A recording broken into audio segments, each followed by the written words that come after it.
저는 제가 DTS 할 때는 저는 전도여행을 한국에서 한 달 하고 러시아에서 2달 했거든요.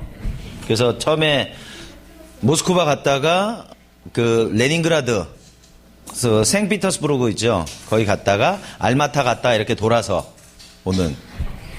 근데 레닌그라드는 지역 전체가 다 박물관이에요. 도시 전체가. 우리가 흔히 아버지 사랑에 렘브란트 그림 나오는 데 있죠. 그림 보셨나요? 그게 에미타르 궁전에 가면 있는데, 거기는 러시아가 전쟁 때 유럽 걸 너무 많이 훔쳐와가지고 1년 내내 작품을 바꿔도 계속 새로운 거죠. 그러니까 저는 사실 탕자의 귀향이라는 그림을 봤지만 별로 그렇게 많이 감동받지 않았거든요. 저는 진짜 감동받았던 건 어떤 거냐면 벽에 그려 있는 그림인데 예수님이 예루살렘으로 입성하시는 그림이에요. 그러니까 반은 예루살렘으로 입성하는 그림을 그렸고요. 이 반은 한 15명에서 20명 정도의 얼굴 초상화만 그려져 있어요. 이게 뭐냐면 예수님을 바라보는 사람들의 얼굴 표정을 따로 뺀 거예요. 근데 그 표정 하나하나가 그 소망을 얻은 그 표정 있죠. 근데 다 다른 거예요. 기가 막히더라고요. 근데 탕자귀향은 이게 전 이러고 말았는데, 근데 헬리나 오행 같은 사람은 그걸 보고 책을 한 권을 쓰니 대가는 대간 거죠. 예. 자, 시작할까요? 예.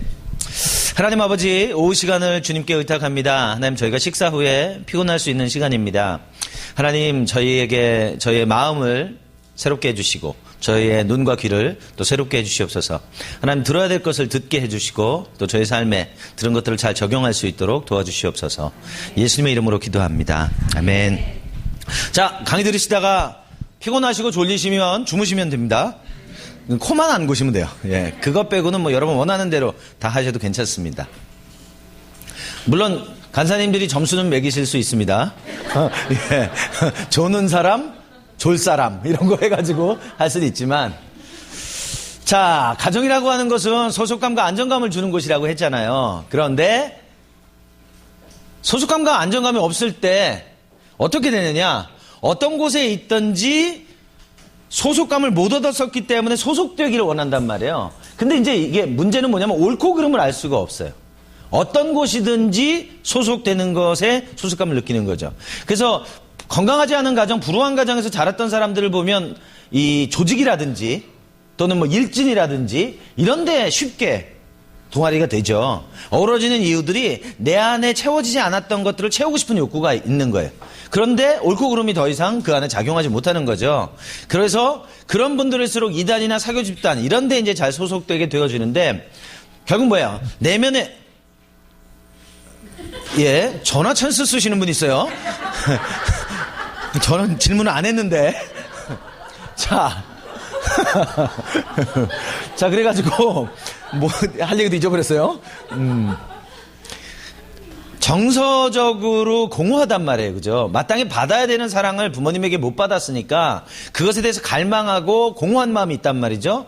근데 이런 사람들의 마음을 잘 읽어주는 사람들이 누구냐면 이단 집단이에요. 사교 집단이란 말이에요. 이 사람들이 처음부터 우리 교리가 좋아요 이런 식으로 오는 게 아니에요. 외로운 사람하고 같이 있어주고요, 같이 밥 먹어주고요, 같이 울어주고요, 같이 웃어준단 말이에요.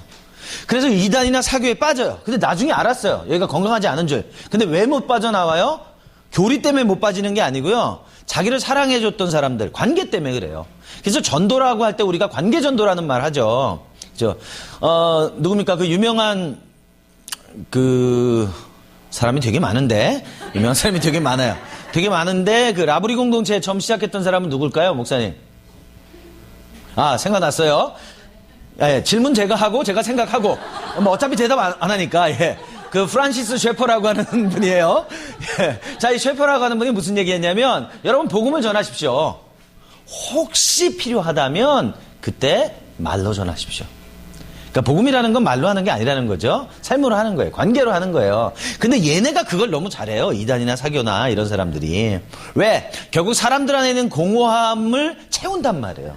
그러니까 처음에는 채워지는 것 같으니까 당하는 거죠. 또래 집단에 소속되기 원한다. 사람을 찾아 헤맨다. 그러니까 사랑을 갈구하는 사람들 있어요. 조금이라도 분리되는 걸 못 견뎌요. 예를 들어 드릴까요? 한 분이 카톡을 보낸 거예요. 아까 카톡이었죠? 카톡을 보냈어요. 보내면 이 사람은 뭘 기다려요? 답장을 기다려요. 답장을 안 하면 불안해지기 시작해요. 아무것도 못해. 예. 근데 정말 그래요. 답장이나 문자나 메일이나. 근데 보내는 건 내 마음이에요. 답장 보내는 건 누구 마음이에요? 상대 마음이에요. 근데 그걸 못 견뎌요. 아, 정말 그럴까 싶죠? 제가 상담했던 분들이 그런 분들이 있어요.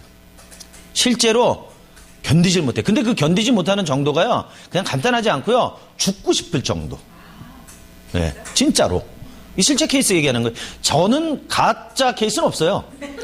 다 제 케이스 아니면 우리 가족 케이스 아니면 제가 만났던 사람들 케이스예요. 예. 그러니까 뭐 만들어낼 필요도 없는데, 저도 이제 정말 그럴까 싶은데 실제로 그래요. 사소한 분리를 견디지 못해요. 왜냐하면 사소한 분리, 카톡이 안 왔다, 문자가 안 왔다는 얘기는 내가 버려졌다는 거예요. 근데 사실 상대가 핸드폰이 배터리가 끝났을 수도 있고, 그죠? 다른 바쁜 일 때문에 못 봤을 수도 있고, 아니면은 와이파이가 안 되는 곳에 있을 수도 있고, 또는 진동으로 해놨을 수도 있고, 근데 그거는 생각 못 해요. 그래서 제가 이제 그런 얘기 했어요. 저 같은 경우는 거의 답장을 안 하는 사람이거든요. 그러니까 꼭 특정한 요구가 있을 때, 이만저만해서 저한테 질문을 하고 그 대답을 제가 해줘야 되는 건 하지만, 오늘 날씨 참 좋아요. 그러면 그런가 보다. 하지, 거기다 대고 내가 뭐라고 얘기해요. 그죠? 넌 좋니? 난 안 좋아. 뭐 이렇게 하지 않거든요. 그래서 저는 이제, 예. 방금 레이저 쏘셨어요. 뭐 그런 인간이 다 있어? 예. 제가 그런 인간이고요. 예. 근데 그런 사람이 있다는 거예요. 그래서 그런 사람이 있다는 거는 그 사람이 상대에게 관심이 있거나 없거나의 문제가 아니라 제 스타일의 문제거든요. 근데 그걸 내 식으로 생각하면 사실 내 내면 안에 그런 공허함이 그런 걸로 채워져야 되는데 채워지지 않으니까 못 견디는, 그럴 수 있다는 거죠. 자, 가정은요, 친밀감과 사랑을 경험하는 곳이다. 따뜻한 애정, 사랑, 관심, 걱정을 나누는 곳입니다. 자신이 용납되고 인정받는 곳이에요. 자, 가정 안에서 내가 사랑받고 인정받잖아요? 그럼 사회에 나가서 인정받지 못하고 사랑받지 못해도 그걸 잘 견뎌내요. 여러분, 가만있어 봐. 임마누엘 할 때 이거 하나요? 기쁨도 같이 하나요? 뇌, 기쁨, 그런 거 다 하죠. 애착, 다 들으셨죠? 예. 결국, 나를 사랑해주는 사람들하고의 가졌던 그 관계로 평생을 사는 거예요. 그리고 고통이 있지만 어떻게 한다고요? 고통이 있을 때 건강한 사람들은 다시 기쁨으로 돌아간단 말이에요. 예.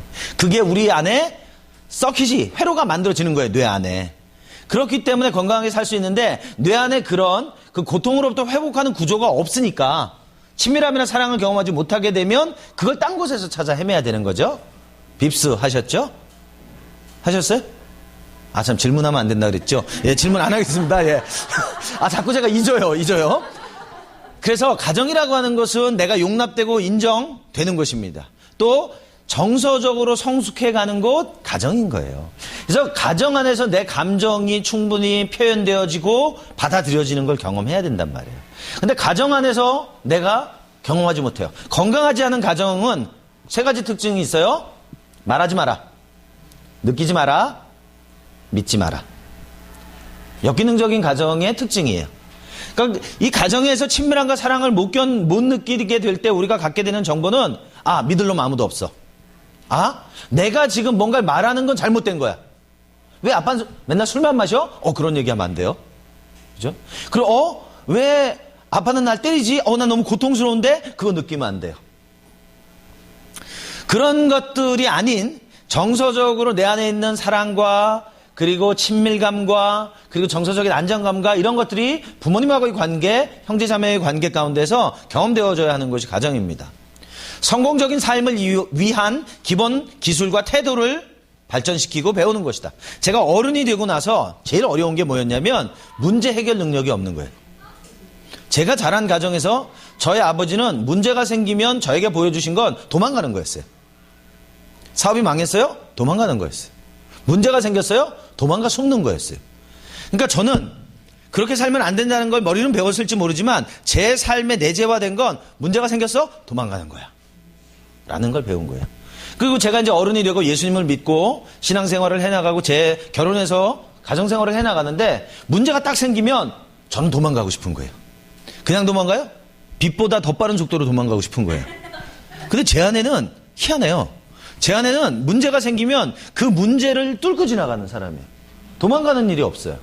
제가 처음에 결혼하고 한 3년 동안 제 아내를 좀 무시했어요. 아, 저 온실 속의 화초. 저 어려움이 오면 저거 견디지도 못해. 근데 그렇지가 않은 거예요. 어려움이 오면 저는 도망가고 싶은데 제 아내는 그걸 견딜 뿐만 아니라 뚫고 지나가더라는 거예요. 왜? 도망가봐야 해결되지 않으니까. 그 제가 제 아내한테 용서를 구했어요. 여보, 내가 자기를 보면서 이런 생각을 했었는데 내가 보니까 당신이 훨씬 성숙하다. 나는 그럴 때 문제가 생길 때 어떻게 해야 되는지 나는 배운 적이 없어. 가정 안에서 배워야 돼요. 부모님이 자녀들에게 문제를 어떻게 해결할 수 있는지 보여주셔야 돼요. 갈등을 어떻게 해소하는지를 보여주셔야 돼요. 자, 부모님들이 싸워요. 애들 있는 데서 신나게 싸워요. 근데 이 갈등이 해결되는 걸 보여줘야 되는데 해결되는 건 보여주지 않아. 그 다음날 같이 히덕거려. 그렇게 죽일 듯이 싸웠는데 그 다음날은 밥 먹으면서 얘기하고 그럼 아이들이 헷갈려요. 이상하다. 이혼하는 줄 알았는데 둘이 싸우는 거 보니까. 근데 그 다음날 둘이 앉아서 같이 밥을 먹는 거예요. 이게 무슨 상황일까? 그래서 사실 건강한 방식은 뭐예요? 아이들 없는 데서 싸우시면 제일 좋죠. 그죠? 없는 데서 머리채를 잡든지 말든지 그건 이제 하면 좋은데 아이들이 있는 데서 하면 사실은 문제를 해결하는 방식도 아이들이 볼 수 있게 도와줘야 돼. 아, 이런 갈등이 있는데 이렇게 해결하는 거구나 라는 걸 아이들이 배울 수 있도록 해줘야 된다고요. 예.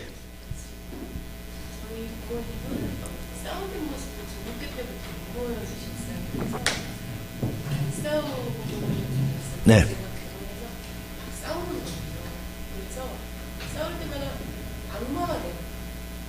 그럼 부모님 때문에 그런 건 아닐 것 같아요. 현재 부부관계 때문에 그런 거지. 여러분 모든 게 여러분 과거로부터 오는 게 아닙니다. 예, 여러분 부모님이 싸우는 모습을 보여주지 않았다는 거가 중요한 것보다는 그 자매님의 부모님이 친밀감을 갖는 그런 좋은 관계를 맺고 계신 분이었는가. 그런 게 중요하죠. 예, 단순히 싸우지 않았다는 것만이 의미가 있는 건 아닙니다. 그러니까 부모님이 친밀감을 가지는 걸 보여주시고 친밀감이 어떤 것인지 경험하시게 되면 그게 현재 그 부부간에서도 그럴 가능성이 더 많아지죠. 그러나 뭐 부모님이 안 싸웠기 때문에 나도 안 싸운다 그건 아니고요. 예?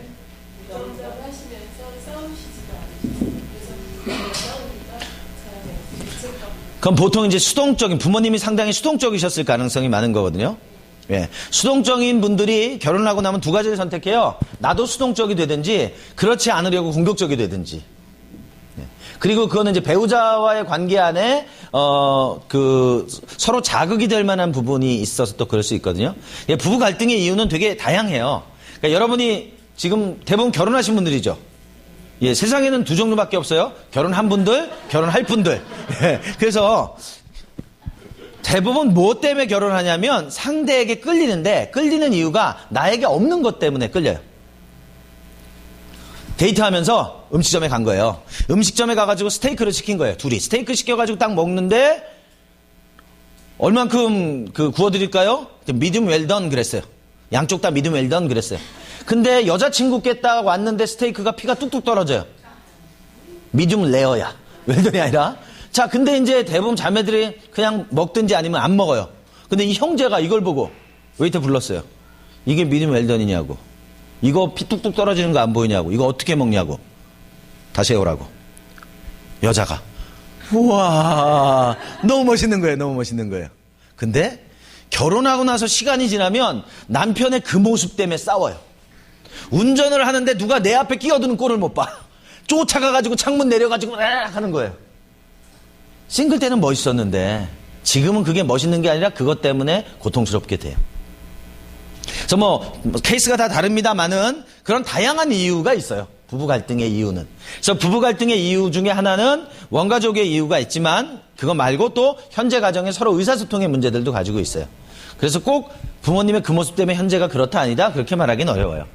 그걸 만약에 알고 싶으면 상담을 받으시는 게, 상담을 받으셔서 하나씩 짚어보시는 게 더 효과적이실 수 있지 않겠나 싶습니다.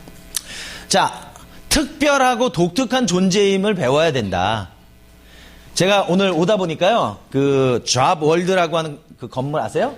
거기에 그 뮤지컬을 가족이 다 같이 볼 수 있는 뮤지컬을 하더라고요. 날짜가 언제더라? 11월 15일까지인가 하는데 제목이 뭐냐면 넌 특별하단다. 그거 아세요? 유아 스페셜이라는 그 누구죠? 예, 그 루케이도 무슨 루케이도죠? 예, 맥스 루케이도의 책을 가지고 만든 너무너무 잘 만든 예, 그리고 그걸 가지고 아마 그 뮤지컬을 하는 것 같아요. 가족들이 다 그런 거죠. 내가 얼마나 소중하고 특별한 사람이냐라고 하는 것을 가정 안에서 배워야 되거든요. 저희 아이들이 어렸을 때 제가 사실은 그 세미나를 하면 매일 아침에 482 할 때 드리는 말씀들 중에 하나가 이거예요. 저희 아이들 어렸을 때부터 하던 건데요. 오늘의 고백이라는 걸 해요. 나는 특별하다. 나는 소중하다. 하나님 아버지께서는 나를 사랑하신다. 엄마 아빠는 날 사랑하신다. 나는 세계적인 그리스도인이 될 것이다. 상처라고 하는 것은요. 두 가지에 의해서 봤습니다. 뭐예요? 빈도 플러스 강도예요. 빈도라는 건 얼마나 자주 됐느냐? 강도라는 건 얼마나 충격적이었느냐가 상처를 결정합니다. 그렇다면 진리라고 하는 거, 회복이라는 것도 마찬가지예요. 얼마나 반복적으로 진리를 듣느냐, 그리고 얼마나 충격적인 경험을 통해서 치유를 경험하느냐 똑같거든요. 그래서 매일 밤마다 자기 전에 하거든요. 그랬더니 얼마 지나고 났더니 저희 작은 아들이 그러는 거예요. 아빠, 이거 하나 더 하면 좋을 것 같아요. 뭐 하면 좋겠냐? 그랬더니 나는 성경을 믿는 사람이다. 깜짝 놀랐어요. 제가 볼 때는 성경을 잘 안 믿는 친구들이거든요, 이 친구들이. 근데 그렇게 얘기하는 거예요. 그래서 그래, 일단 아멘. 그리고 얼마 더 지났더니 나는 하나님의 자녀다. 그러는 거예요. 그래, 그거 좋아. 그래서 매일 밤에 자기 전에 오늘의 고백을 하는 거죠. 내가 얼마나 특별하고 소중한 사람이냐라고 하는 것을 하나님으로부터 들어야 되고 부모님으로부터 들어야 돼요. 예수님께서 공생애를 처음 시작하실 때, 세례받고 나오실 때, 이는 내 사랑하는 아들이요 내 기뻐하는 자라, 너희는 저의 말을 들어라. 원래 예수님 그런 분이었지만 하나님께서 컨펌해 주시는 거예요. 격려해 주시고 위로해 주시는 거예요. 힘이 되는 거죠. 부모님이 자녀들로부터 계속 자녀들이 계속 부모님으로부터 들어야 되는 게 뭐야? 내가 얼마나 소중한 사람인지, 얼마나 특별한 사람인지 들어야 되는 거죠. 근데 가정이 그렇게 하지 못하게 된다고 한다면 어떤 가정이 돼요? 난 무가치하구나. 나는 별 필요 없는 사람이구나. 나는 어쩌면 주워온 사람이구나. 그죠? 너는 왜 맨날 하는 게 그 모양이냐? 너는 왜 맨날 그렇게 마무리가 안 되냐? 우리 아버지가 평소에 하시던 말씀이에요, 저한테. 그죠? 예. 우리 같은 가족이신 분들도 있죠? 예. 예. 그러니까 어떻게 내가 내 자신이 특별하고 독특하다고 생각돼요? 그렇지 않죠. 난 별 볼 일 없다고 생각되는 거죠. 실제로 내가 뭔가 잘하고 있어도 별로 잘하는 것 같지 않은 거예요. 만약에 정말 그게 잘하는 거였다면 아버지가 나한테 그랬어야지, 어머니가 나한테 그랬어야지, 그런 식으로 받아들이게 되는 거죠.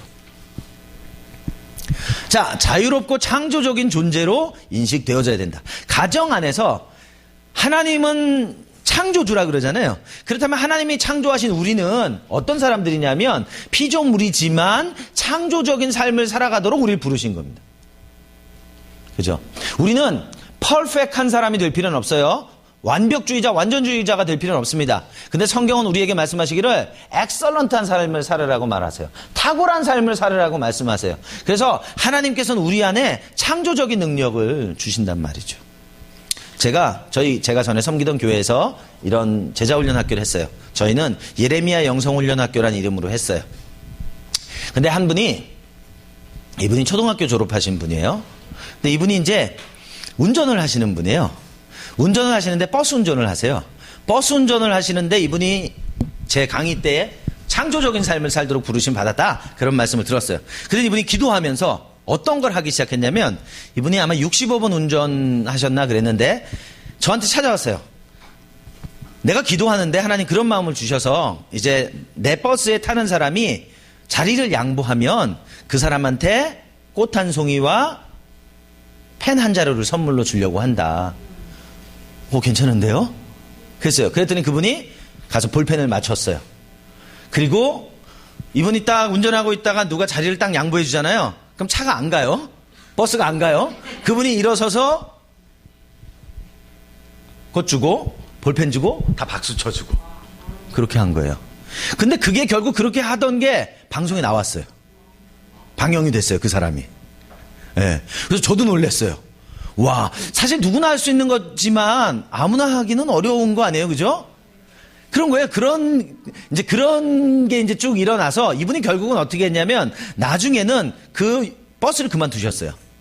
그리고 하나님이 마음을 주셨대요. 장애우들을 운전하는 거기로 가셨어요. 그러니까 하나님은 계속해서 새로운 마음을 주시는 거예요. 그럼 멋지지 않아요, 그죠? 그랬더니 그리고 이제 몇 년 지나고 나서 제가 이제 버스를 타고서 이제 종점까지 갔어요. 다른 회사 찾아. 그 내리는데 이분이 되게 친절한 거예요. 그래서 친절하신데요. 제가 그 격려해드리고 이렇게 내렸어요. 근데 내리는데 이제 이분이 뭐라 그러냐면 그러면요 그 게시판에 좀 남겨주세요. 이게 이분은 의도가 있는 것 같은 거죠. 예. 그래서 예 그러고 내렸지만 좀 씁쓸하죠. 예. 그러니까 그런 걸 기대했던. 어쨌든 간에 하나님이 우리를 그렇게 부르셨기 때문에 가정 안에서 자녀들이 창조적인 삶을 살아갈 수 있도록 도와주셔야 되는 거예요. 아이가 어떤 재능을 가지고 있는지, 아이가 어떻게 자기 하나님이 주신 그 비전과 꿈을 이뤄 나가려고 하는지. 저희 큰아이 같은 경우는 노래하는 걸 좋아해요. 근데 노래하는 걸 좋아하는데 과도하게 좋아해요. 힘에 지나도록 좋아해요. 근데 어느 정도냐면 24시간 내내 노래하거든요. 약간 고장난 레코드 같아요. 어렸을 때 제가 그 별명 그렇게 했어요. 그 초등학교 때 선생님이 이제 칠판에다 글씨를 쓰면 노랫소리가 들린대요. 고개를 딱 돌리면 멈춘대요. 근데 학기 중간까지 누군지 몰랐던 거예요. 근데 나중에 보니까 저희 아들인 거예요. 선생님이 나중에 이제 그런 얘기를 하시더라고요. 그래서 이 친구가 이제 점점 중학교가 되고 이러면서 자기는 처음에는 아이돌이 되고 싶다 그러는 거예요. 아이돌이냐 또라이냐. 제가 뭐 농담으로 그런 얘기를 했는데 저는 처음에는 이게 제 아이가 이쪽으로 가는 게 부르심일 거라고 생각을 못했어요. 근데 점점점 고등학생이 돼 가고 하는데 이 아이가 지금은 이제 그 뮤지컬 배우를 하고 싶어 해요. 근데 이제 제가 볼 때는 확인이 안 되는 거예요. 요즘 애들이 다 그러니까, 다 좋아하니까. 근데 점점 이제 이 아이가 확인되어져 가는 일들이 있게 되는 거죠. 지금 저희 아이가 다니는 학교 교장 선생님이 이 음악가신데 이분이 저희 아이를 보더니 얘는 그 길로 가는 게 맞다. 소리가 되게 좋대요. 미성이래요. 그리고 끼가 있대요. 그래서 그렇게 하는 게 맞다. 교회에서 이제 찬양인도를 하는데 교회에 그 찬양인도 하는 그 팀의 선생님이 그 보컬 트레이너예요. 보컬 트레이너인데 얘 소리, 너 그 길로 가는 게 맞아. 그리고 가르치기 시작했어요. 그러니까 이분이 돈을 받고 가르치는 분인데 저희 아이를 그냥 가르쳐 주기 시작하는 거죠. 그리고 이제 작년이었나 재작년에는 뭐 콘서트 같은 거 보러 갔는데 그 연예 기획사에서 길거리 캐스팅을 했어요. 그래서 근데 제 아들이 거절했어요. 궁금하시죠? 저도 궁금했어요. 물어봤어요. 한빛군, 왜 작년이었군요. 왜 안 갔니? 그랬더니 하나님이 아니라고 하셨어요. 제 마음에서는 그래도 왜냐하면 SM이었거든요. 근데 제 아들이 하나님 아니라고 하셨어요. 심플했어요. 그래서 그래? 근데 이 친구가 작년에 거듭났어요. 제 아들이 작년 여름 캠프 가서 거듭났거든요. 그 전까지는 그 교회만 다니는 아이, 어디 가서 목사들이라고 말하기 굉장히 창피한 아이, 그런 아이였는데 거듭나고서 얘가 달라지기 시작했어요. 뭐 이 얘기 나왔으니까 여기까지 하죠. 자, 제 아들이 어떤 스타일이냐면요, 교회 딱 같이 가면 가자마자 자리 잡고 딱 앉아서 자세 딱 잡고 자요. 그리고 예배 딱 끝나면 딱 일어나서 나오는 친구예요. 5살 때 제가 예수님 영접 시켰고요. 5살 때 성령 세례도 받았어요. 방언도 해요. 그런데 자긴 나 하나님 계신지 모르겠어. 하나님 내 기도 안 들어주셔. 저한테 와서 계속 그러는 거예요. 절 괴롭히려고 하는 거죠. 괜찮아. 왜냐면 저도 10대 후반에 예수 믿었기 때문에 오케이, 괜찮아. 때가 있어. 너도 그때가 있을 거야. 작년 여름에 캠프를 딱 갔다 오면서 문을 열고 들어오자마자 첫 마디, 아빠 나 하나님 만났어. 아빠 하나님이 나한테 이렇게 말씀하셨어. 그게 시작이었어요. 그리고 이 친구가 정말 하나님을 믿는 일이 일어난 거죠. 그러면서 학교에서 찬양팀을 하고 교회에서 찬양팀을 하고, 근데 조금 시간이 지나니까 과해졌어요. 어떻게 과해졌느냐? 자기 친구들을 자꾸 비난해. 판단하고, 야 너 예배 시간에 그 졸고 그렇게 하면 안 돼 너. 그죠? 너 예배 시간에 왜 찬양을 안 해? 그러니까 친구들이 열받는 거예요. 그래서 제가 그랬어요. 아들, 네가 작년에 그랬거든. 너 10년 이상 그렇게 살았거든. 근데 자기는 아니라는 거예요. 막 이러면서. 근데 어쨌든 조금 문제가 좀 과해지긴 했습니다만은, 그러나 어쨌든 삶의 변화가 일어나는 건 뚜렷하게 되는 거죠. 자, 가정이라고 하는 것이 친밀감과 사랑을 맛보는 것입니다. 내가 독특한 존재라고 하는 거 알아야 되고, 자유롭고 창조적인 존재. 내가 내 안에 있는 재능들을 자유롭게 꺼낼 수 있고 훈련받을 수 있고 그것이 열매를 맺을 수 있도록 도와주실 수 있는 곳이어야 됩니다. 부모님이 부모님의 비전과 꿈으로 자녀들을 양육하게 되면 자녀들은 고통스럽게 됩니다. 실제로 잘한다 할지라도. 자, 제가 상담했던 분이에요. 이분이 대학교 4학년입니다. 근데 상처를 얘기하는데 중학교 때 엄마한테 돼지게 맞았대요. 맞다 쓰러졌어요. 쓰러졌는데 엄마가 목을 발로 밟았대요. 예. 진짜라니까요, 저는. 예. 친밀감과 사랑이 경험되는 곳이 가정인데 이분한테는 그렇지가 않았고 고통스럽고, 그 경험들을 통해서 무슨 생각을 하냐면 나는 잘하는 게 하나도 없구나. 그래서 엄마가 공부를 얼마나 못했길래 그렇게 한 거냐? 2등 했대요. 엄마가 2등을 못 견디는 거예요. 얘는 1등 해야 되는 거예요. 근데요, 지금 대학 4학년인데 흔히 우리나라에서 말하는 제일 좋은 대학교 다녀요. 예, 그리고 4년 내내 장학생이었어요. 근데 나는 잘하는 게 아무것도 없어요. 제가 그 얘기 들으면서 열 받았어요? 안 받겠어요? 저는요, 우리 아버지가 주는 장학금 외에는 받아본 적이 없는데 그죠? 근데 어쨌든 실제로 객관적으로 볼 때는 뛰어난 사람이에요. 학교에서요, 공부 못하는 아이들은 자살하지 않습니다. 자기를 잘 알아요. 근데 서울대 가야 되는데 연고대 갔다든지, 그죠? 연고대 갔어야 되는데 지방대 갔다든지 못 견디는 거예요. 자기가 자신을 못 견디는 거예요. 왜? 가정에서 성취라고 하는 것이 가장 중요한 가치처럼 가르쳤기 때문에, 나와 성취가 동일시되는 거기 때문에 성취 못하면 나는 의미가 없고 가치가 없는 사람인 것처럼 그렇게 경험되는 거죠. 그러나 가정은 그런 것이 아닙니다. 자, 하나님께서 원하시는 사람으로 성장할 수 있도록 부모와 자녀들이 성장해야 됩니다. 부모님 마찬가지고요, 자녀들도 마찬가지죠. 자, 가정이라고 하는 곳에 친밀감이 없을 때 대화가 단절된다, 말할 필요도 없습니다. 그죠? 여러분은 어떻게 자녀들하고 시간을 많이 가지시나요? 여러분이 잘했던 가정에서 부모님하고 시간을 많이 가지셨나요? 대화 많이 하셨나요? 저도 저희 아버지하고 대화했던 거 별 기억 없어요. 대화의 끝은 맞는 거예요, 저는. 대화의 끝은 맞는 거고 대화의 끝은 밥상을 엎는 거예요. 그러니까 아버지랑 당연히 대화하고 싶지 않죠. 얘 밥 먹었어요. 왜? 밥 안 먹었다 그러면 밥 먹으면서 혼나는 거니까. 밥 먹으면서 밥상 없는 거고. 그러니까 제가 이제 저희 아버지 얘기를 강의 때 많이 하거든요. 그랬더니 누가 그 아버지 좀 한번 만나봤으면 좋겠다. 그러더라고요. 제가 예전에 극동방송에서 치유 강의를 몇 편을 했어요. 몇 편을 했는데 그중에 마지막 강의가 뭐였냐면 아버지 사랑에 관한 강의였어요. 그때 그 강의하면서 우리 아버지 얘기를 많이 했거든요. 근데 누가 얘기했는지 우리 아버지가 그걸 들어버리셨어요. 라디오에서. 그리고 전화가 왔어요. 내가 정말 그랬냐? 저희 아버지가 그러시는 거예요. 예, 그러셨어요. 그랬더니 저희 아버지가 생전 처음 들었어요. 제가 아버지한테 미안하다. 저희 아버지는 절대로 미안하다고 하지 않는 분이세요.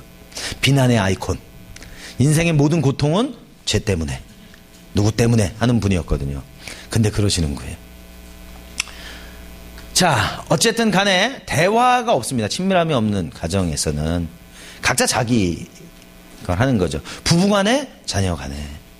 건강한 가정일수록 자녀들과 부부가 대화를 많이 하죠. 가정이 건강해지는 건 쉬워요. 사실은 부부가 건강하면 돼요. 자녀들은 그 부모님을 보면서 자랍니다. 그죠? 부모님 맨날 싸우면서 아이들한테, 형제들한테 친하게 지내라. 니네 싸우지 마라. 들리지 않는 거죠. 그건 말이니까. 보고 배운 건 그렇지 않는 거니까. 저희 같은 경우는 저랑 제 아내가 아이들을 혼낼 때 있잖아요. 잘못하면. 근데 저희 아이들은 혼나지 않아요. 뭐라고 얘기해요? 엄마 아빠랑 싸웠대요. 제가 그러거든요. 야, 싸운 게 아니고 네가 혼난 거야, 잘못해서. 그럼 저희 아이들은 아니야, 싸운 거라고. 1대1인 거예요. 전문용어로 다이다인 거예요. 그죠? 그래서 이제 저희 아이들하고 그런 다툼이 있고 그래요. 그러면 제가 제 아들한테 한빛, 야, 오늘 맥도날드 가야 되겠다.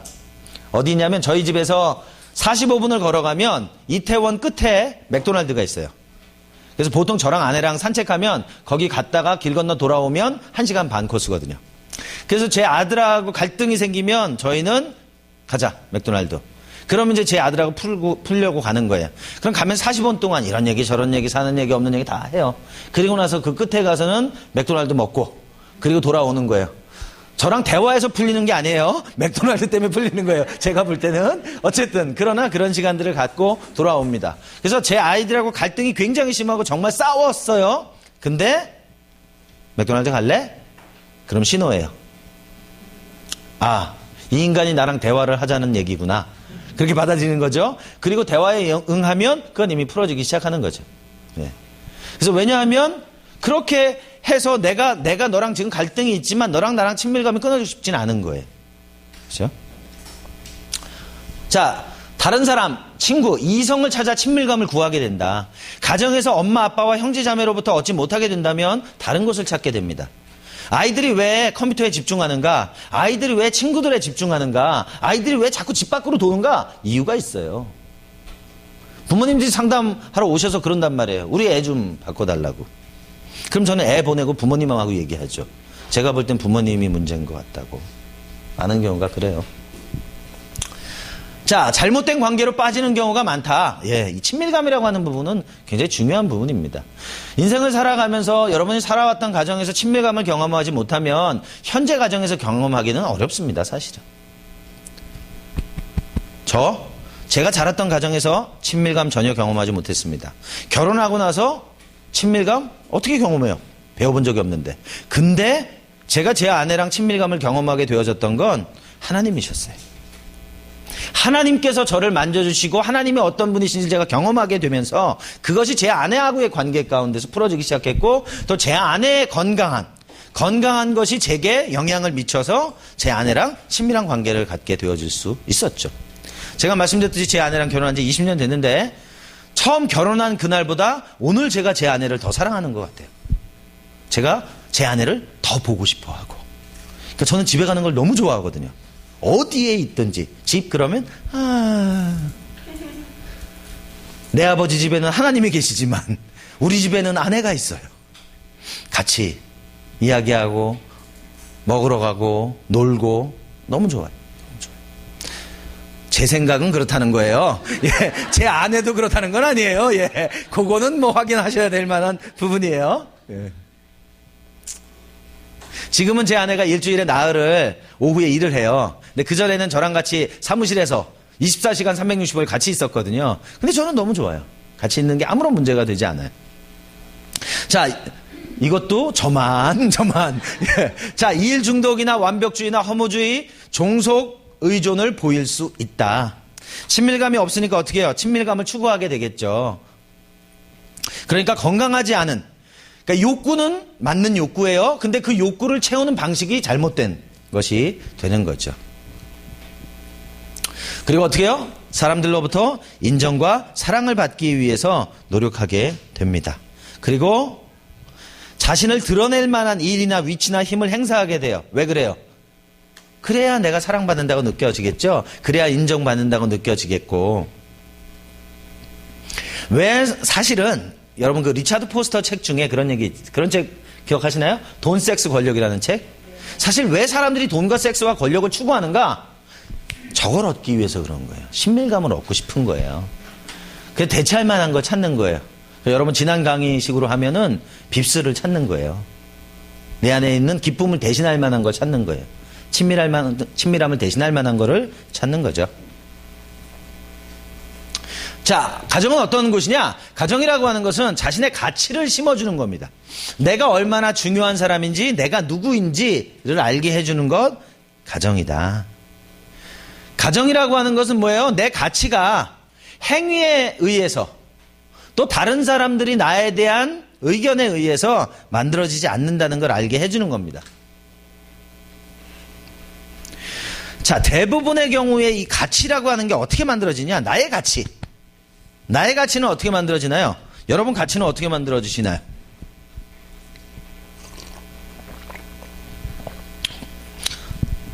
그렇죠. 대답 안 할 줄 알면서 전 또 질문한 거죠. 나의 가치라고 하는 것은 어떻게 만들어지는 거냐면 첫 번째는요. 내 성취란 말이에요. 그렇죠? 내가 얼마나 많은 걸 이루어냈느냐, 어느 학교 나왔느냐, 어느 직장 다느냐, 연봉 얼마냐, 무슨 차 타느냐, 얼마짜리 집에 사느냐, 그런 거잖아요. 몇 평 사느냐. 크고 좋은 것일수록 나는 가치 있는 사람인 것 같단 말이에요. 근데 작고 좋지 않은 것일수록 나는 무가치한 사람처럼 느껴지는 거예요. 그래서 끝없이 우리가 그런 걸 추구하게 되잖아요. 특히 우리나라는요. 유교 문화는 성취 문화란 말이에요. 입신양명. 성취하면은 나는 가치 있어요. 근데 성취하지 못하면 수치스러운 거란 말이에요. 기독교 문화는 그렇지 않은데 유교 문화는 그렇단 말이에요. 자, 또 하나. 성취 플러스 뭐예요?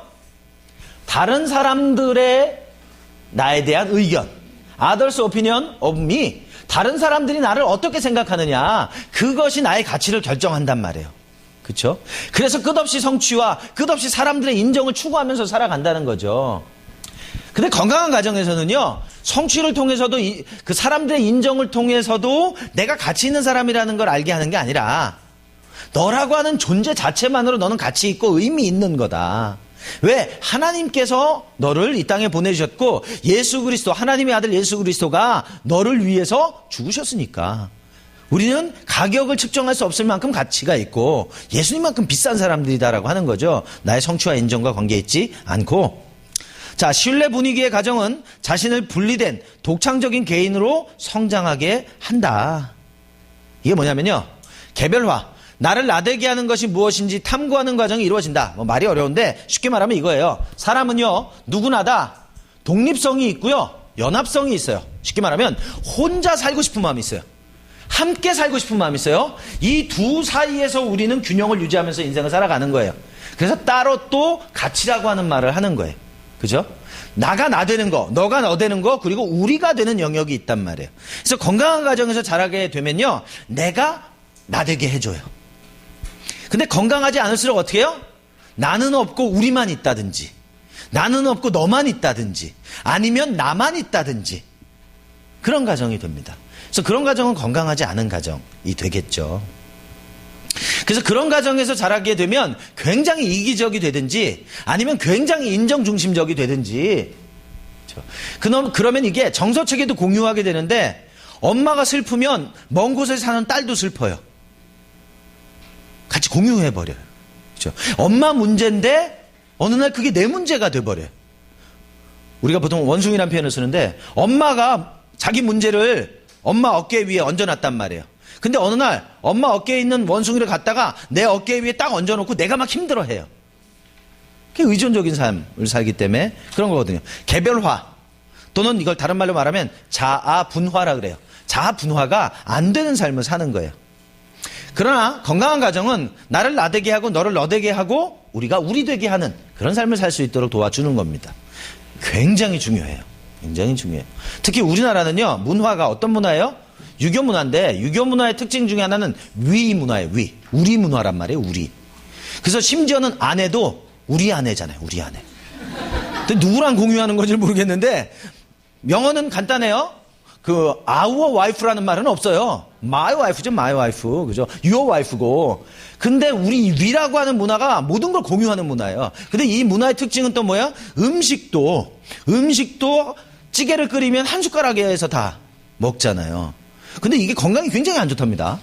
세균이 다 나뉘고. 근데 또 그렇게 안 하면 굉장히 좀 이상한 것처럼 여기기도 하고, 그럴 필요 하나도 없어요.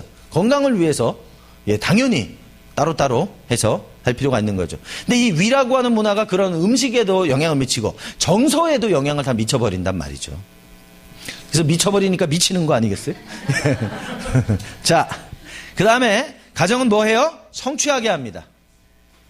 부모의 많은 격려와 사랑, 안정감을 경험하고 그러니까 그 안정감을 통해서 비전과 꿈을 이룰 수 있게 하는 거예요. 예수님께서 하나님의 인정을 받죠. 이는 내 사랑하는 아들이요 내 기뻐하는 자다. 너희는 저의 말을 들어라. 예수님의 공생애는 거기서 시작합니다. 그리고 3년 반 동안 예수님이 하나님이 부르셨던, 이 땅에 부르셨던 그 이유와 목적을 이루는 시간을 가지시게 되죠. 꿈과 비전을 이루시는 거예요. 그거는 자기 안에 내면의 안정감이 있을 때만 가능해요. 안정감이 없으면 어떻게 되느냐? 비전과 꿈이 인생의 목표가 돼버려요. 그렇죠? 우리는 하나님이 우리에게 주신 꿈과 비전을 이루는 것을 통해서 누굴 발견하는 거예요? 하나님을 발견하는 거예요. 비전과 꿈이 목표가 아니란 말이에요. 근데 건강하지 않게 되면 성취 자체가 목표가 됩니다. 그거 자체가 꿈이 되고 그거 자체가 자신의 안정감이 되어지는 거죠. 좀 아까 말씀드렸던 게 이겁니다. 나의 행위와 다른 사람들의 의견 또는 다른 사람들의 사랑이나 내 안의 안정감. 잉?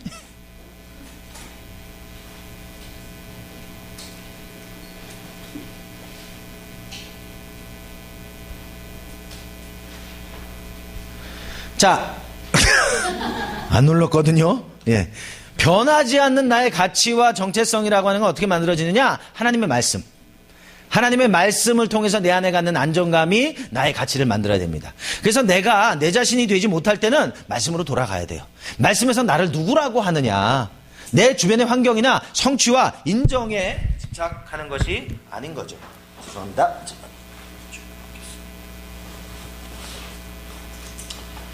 자, 그래서 정상적인 가정은 자율적인 개인으로 자랄 수 있도록 안정감과 왜 이럴까요? 이상한데? 5분 쉬라는 예, 20분 있다 쉴 겁니다. 5분 쉬다 아니고 자율적인 개인으로 잘 자랄 수 있도록 안정감과 자유를 마련해주는 무조건적인 사랑과 친밀함을 경험하는 곳이고 자신을 사랑할 수 있는 자신감이 생기는 곳, 이것이 가정이다.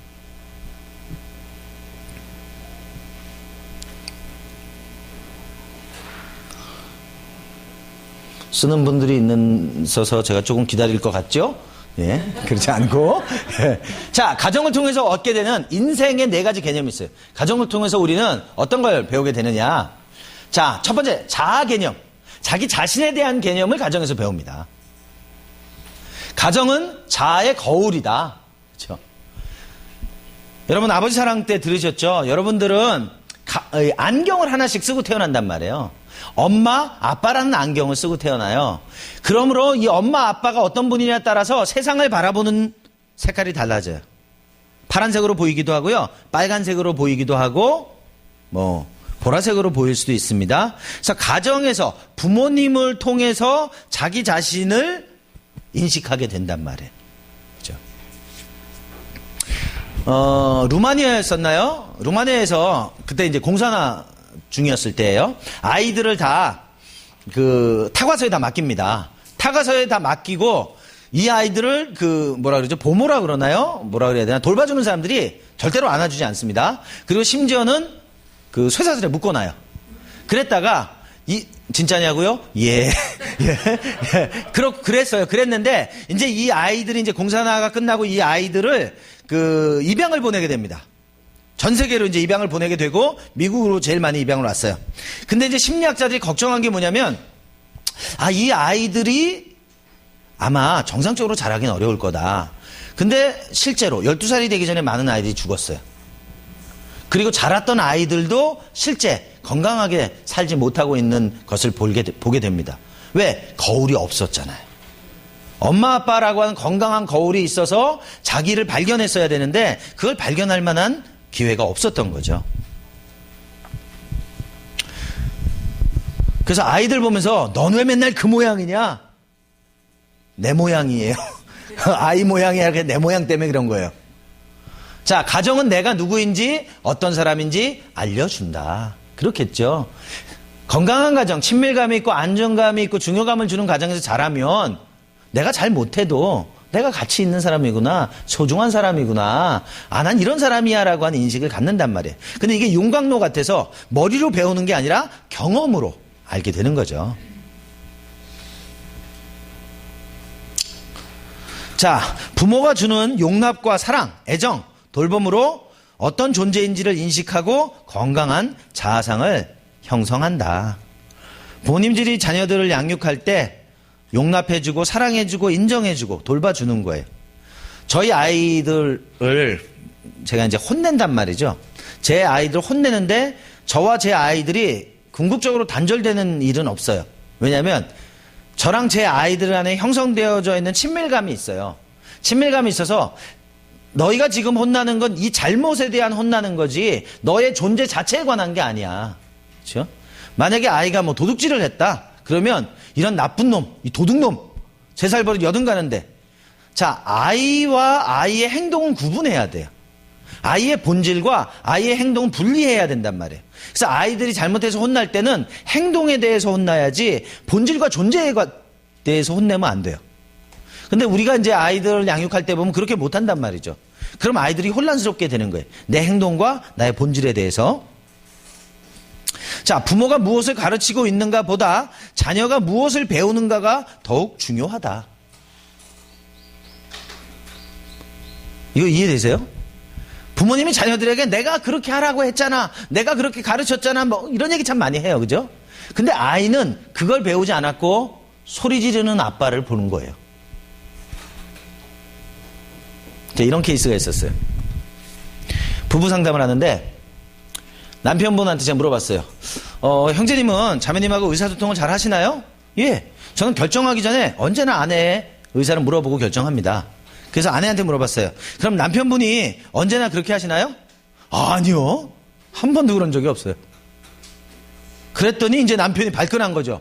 무슨 소리야? 내가 매번 얘기하지 않냐? 그래서 제가 예를 한번 들어보세요. 그랬더니 이 아내분이 얘기를 하는 거예요.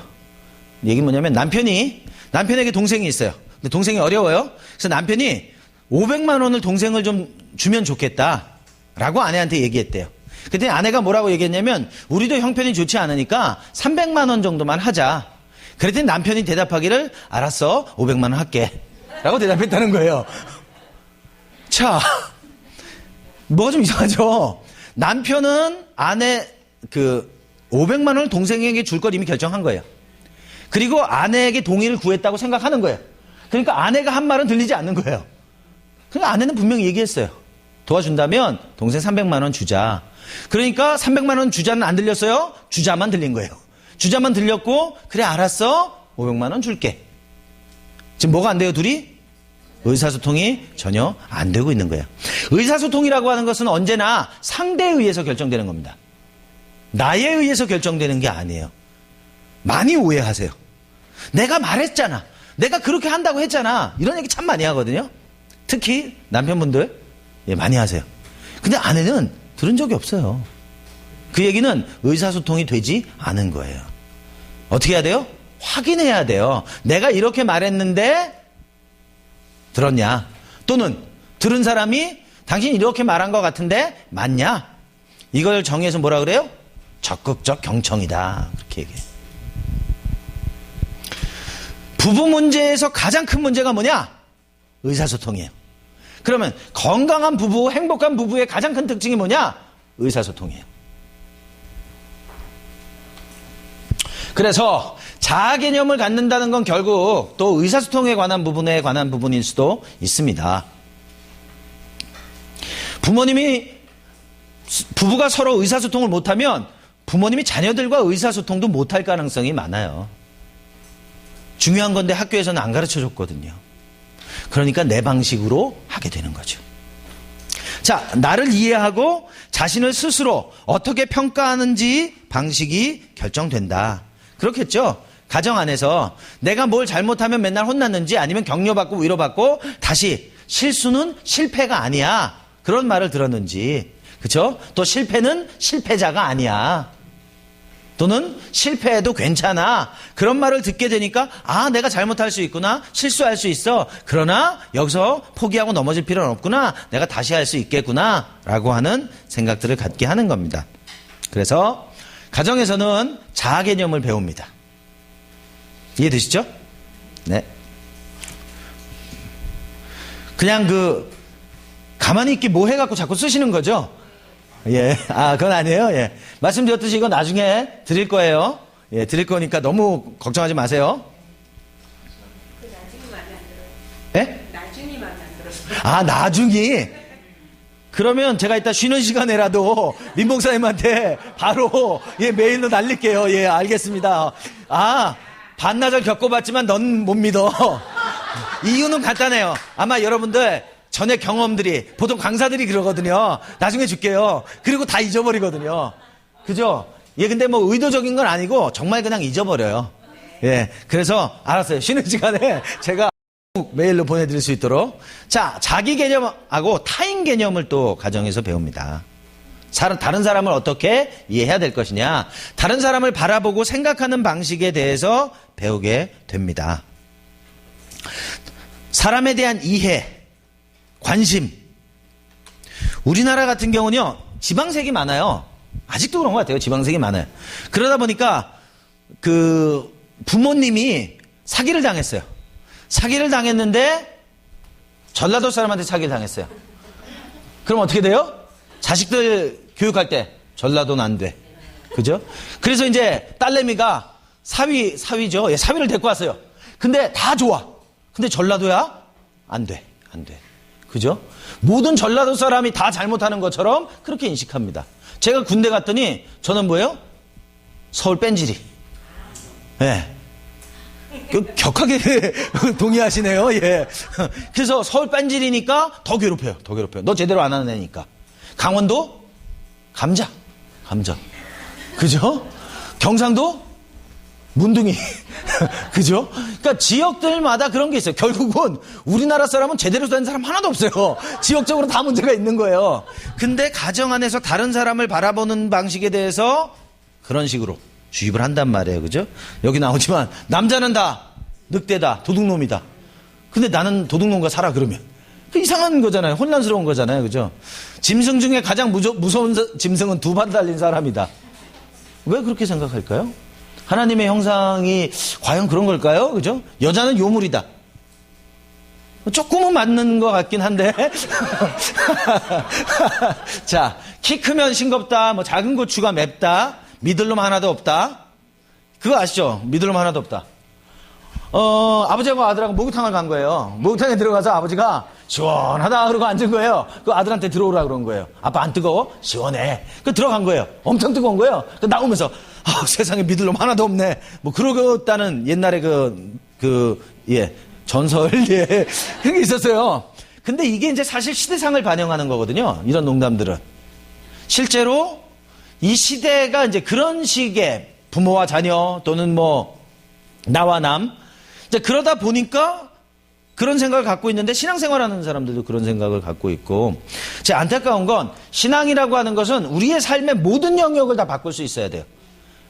신앙은 가정 바꿔야 되고요, 문화도 바꿔야 되고요, 정치, 종교, 사회 다 바꿀 수 있어야 돼요. 근데 신앙이라고 하는 것이 잘못하면 구원에만 집중됩니다. 영적인 것에만 집중돼요. 그러다 보니까 실제 삶에 관해서는 동떨어지게 생각합니다. 그게 보통 이제 수도원 영성이라고 그러는데, 신앙생활 하면서 수도원에 맨날 살고 있는 사람처럼 살아요. 그죠? 나는 지금 세상 안에 살고 있잖아요. 세상 속에서 수도원에서처럼 산다 그러면 괜찮아요. 근데 세상에서는 세속적으로 살고, 교회 왔을 때는 거룩하게 살고, 교회 왔을 때만 옆에 성경책 끼고 장로님이, 근데 그분이 운영하시는 공장은 월 13만 원 주고, 이게 90년대 초 얘기하는 거예요. 월 13만 원 주고 여직공들을 착취하고, 그 중에 8만 원 방세, 5만 원 가지고 사는데 매일 라면 먹고. 근데 이 장로님은 교회에 헌금 많이 하고.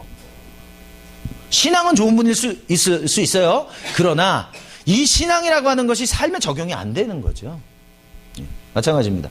다른 사람들을 바라볼 때도 하나님께서 그 사람을 바라보는 눈으로 볼 수 있도록 도와줘야 되는 거죠. 근데 우리가 가지고 있는 선입견들, 우리가 가지고 있는 사람에 대한 이해들, 이런 것들을 자녀들에게 주입시키게 되면 타인의 개념에 대해서 자기 색깔을 집어넣게 되는 겁니다. 그렇게 하지 않도록 조심해야 될 필요가 있다고 생각됩니다. 자, 그 다음에는 현실 개념. 세상에서 경험하게 될 것들을 준비하는 곳이 가정입니다. 그렇죠? 가정이라고 하는 것은 세상으로 나가는 문이다. 그렇게 할 수 있어요. 그러니까 가정 안에서는 뭘 배워야 돼요? 대인관계를 어떻게 해야 될 것인가.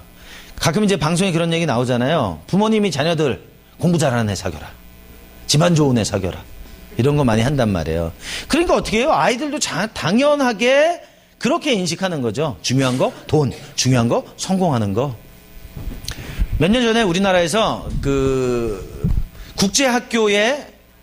국제학교나 외국인 학교를 들어가려면요, 적어도 해외에서 4년 이상 생활해야 돼요. 그렇지 않고 재벌가 자녀들이 입학시켰어요.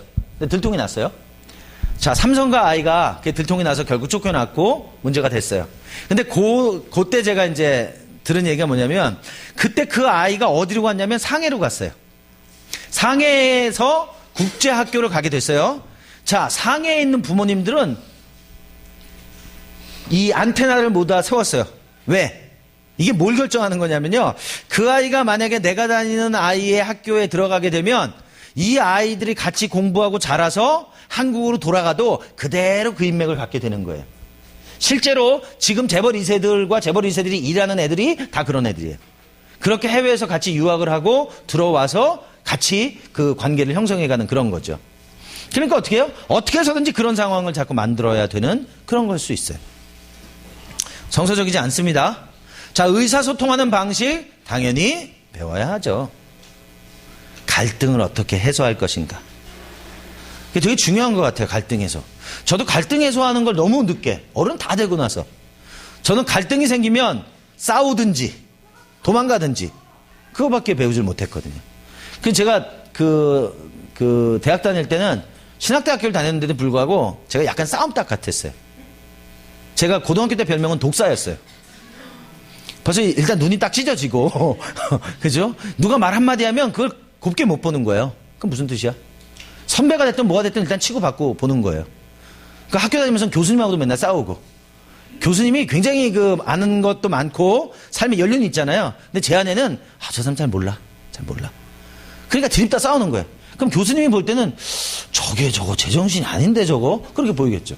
그때 몰랐어요. 저는 시간이 많이 지나고 나서 알았어요. 제가 정말 문제가 있구나.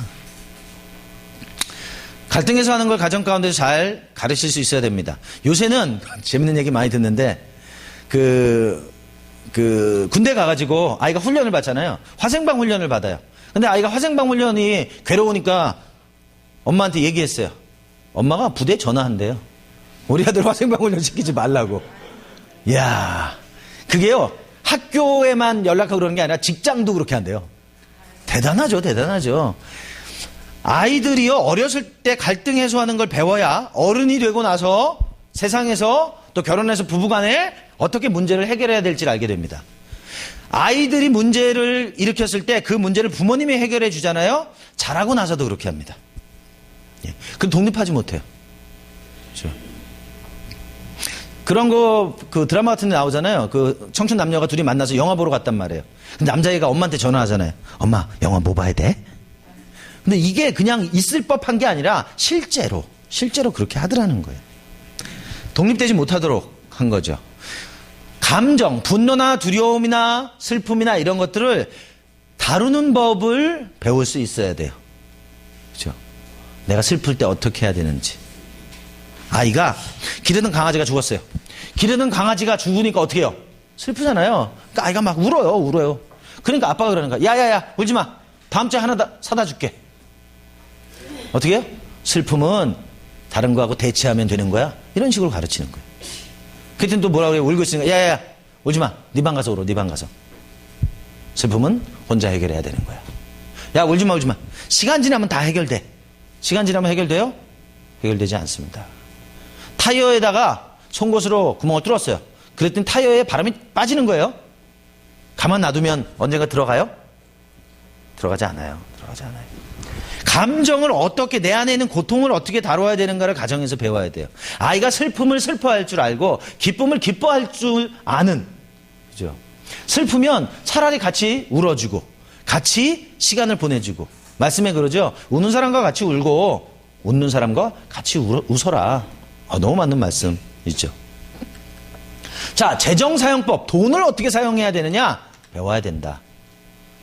여러분 아시나요? 사람들은요, 돈을 원하는 이유가 다 달라요. 돈이 필요한 사람이, 어떤 사람은 즐거움을 위해서 돈이 필요한 사람들이 있어요. 어떤 사람은 안전함을 위해서 돈이 필요한 사람들이 있어요. 어떤 사람은 지위를 위해서 돈이 필요한 사람들이 있어요. 만약에 남편이 즐거움을 위해서 돈이 필요한 사람이에요. 근데 아내는 안전을 위해서 돈이 필요한 사람이에요. 자, 그러면 이 두 사람은 돈을 어떻게 쓸까요? 아내는 계속 모아요. 근데 남편은 계속 써요. 쓰는 방식이 완전히 달라요. 그렇죠? 아이들이 재정을 어떻게 사용해야 하는지를 잘 가르쳐줘야 될 필요가 있습니다. 유대인들은 그런 거 잘한다 그러죠. 그래서 지금 이제 금융업계를 거의 다 유대인들이 다 잡고 있대요. 어려서부터 재정을 어떻게 사용하는지를 잘 가르친다는 거죠. 그리고 이 아이들이 이제 사회에 나가게 되면 사업을 시작할 수 있을 정도의 돈을 어려서부터 그 부모님이 적립해주고 그리고 아이들이 그걸 관리하는 걸 배워서 사용할 수 있도록 한다는 거죠. 중요할 겁니다. 자, 시간 사용하는 방법. 뭐 시간을 뭐 분 단위로 어떻게 써야 될 거냐라는 정도는 아니지만 우리가 학교 다닐 때 많이 해본 거 그거잖아요. 그 생활계획표. 근데 대부분 우리는 생활계획표대로 안 살아요. 그죠?